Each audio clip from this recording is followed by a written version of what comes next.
అస్సలాముఅలైకుం వరహమతుల్లాహి వబరకాతుహు. Hi hello welcome to my channel అండి. ఈ రోజు అయితే కనుక నేను మార్నింగే ఒక రైతు బజార్ పంపించాను. మాకు తుఫాన్ ఉందనేసి 3 రోజులు ఈ తుఫాన్ ఉంది, బయటికి రాకండి అంటున్నారు కదా, అందుకనేసి మేము ఊరు నుండి వచ్చాము. జస్ట్ నిన్న నైట్ వచ్చేసాము. అయితే ఇంకా కాయగూరలు తెప్పించాను. మొత్తానికి కాయగూరలు తెప్పించిన తర్వాత ఎల్లుల్లిపాయల కామెంట్ ఒక ఆవిడ పెట్టారు, చాలా బాగా పెట్టారు. తను ఏమని పెట్టారంటే, ఎల్లుల్లిపాయలు స్మాల్ ఎల్లుల్లిపాయలు ఒలిచి చూపించండి అని చెప్పారు. తన కోసం నేను ఎల్లుల్లిపాయలు చిన్నవి తెప్పించేసి నాటు ఎల్లుల్లిపాయలు పొట్టు అనేది తీసాను అనమాట. తీసి షార్ట్ కూడా తీసి పెట్టాను. పెడితే ఇర్ఫాన్ అనే ఒక కుర్రోడో మరి లేడీయా ఆడిదా మొగనా గేనా నాకైతే తెలియదు.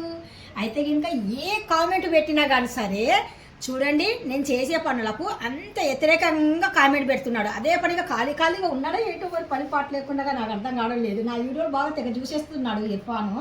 అయితే కామెంట్ ఎలా పెట్టేస్తున్నాడు అంటే కనుక, మీరు చేసేది రాంగ్, మీరు చెప్పేది రాంగ్. నేను రాంగ్ చెప్తున్నానా రైట్ చెప్తున్నానా నా సబ్స్క్రైబర్లకు నాకు తెలుస్తుంది అది రాంగా రైట్ అనేది. అయినా కానీ సరే నువ్వు ఎందుకురా బాబు నా వీడియోలు చూసేసి ప్రతి దానికి నెగటివ్ పెడుతున్నావు. అలా నెగటివ్ పెట్టినా కానీ సరే నాకు యూస్ వస్తుందిరా బాబు.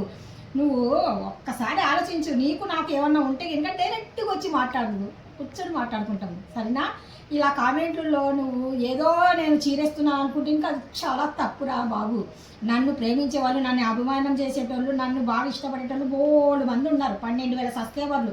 నువ్వు ఒక్కడివి కామెంట్ ఇలా పెడుతున్నావు, తెగ పెట్టేస్తున్నావు. 15 కామెంట్లు వచ్చినా 15 కామెంట్లు ఎలా పెట్టాడు తెలుసా? నెగటివ్ కామెంట్ పెట్టేశాడు అనమాట. నెగటివ్ అంటే నెగటివ్ తెలుసా, చాలా నెగటివ్ పెట్టేశాడు. అయినా కానీ సరే నేను పెద్ద వరేది అవడం లేదు. 10 మందిలో ఒక చెత్త అనేది ఉంటుంది కదా, ఆ చెత్తని తీసి పాడేయడమే నా పని కదా. అందుకనేసి ఈ కామెంట్లు చూడండి. ఈ అబ్బాయికి మీరు ఆడా మొగానో నాకు కూడా తెలియదు, మీరు కూడా కొద్దిగా ఫాలో చేయండి అబ్బా, ఫాలో చేయండి. నేను చేసిన దానికి ఏ కుకింగ్లకు ఎలాంటి కామెంట్లు పెట్టాడు, దానికి దీనికి ఏమంటే రీజన్ ఉంది. అస్సలు రీజనే లేదు తెలుసా, ఏది దొరకడం లేదు కదా, అందుకనేసి ఇలాంటి కామెంట్ పెట్టేస్తున్నాడు. Thank you so much.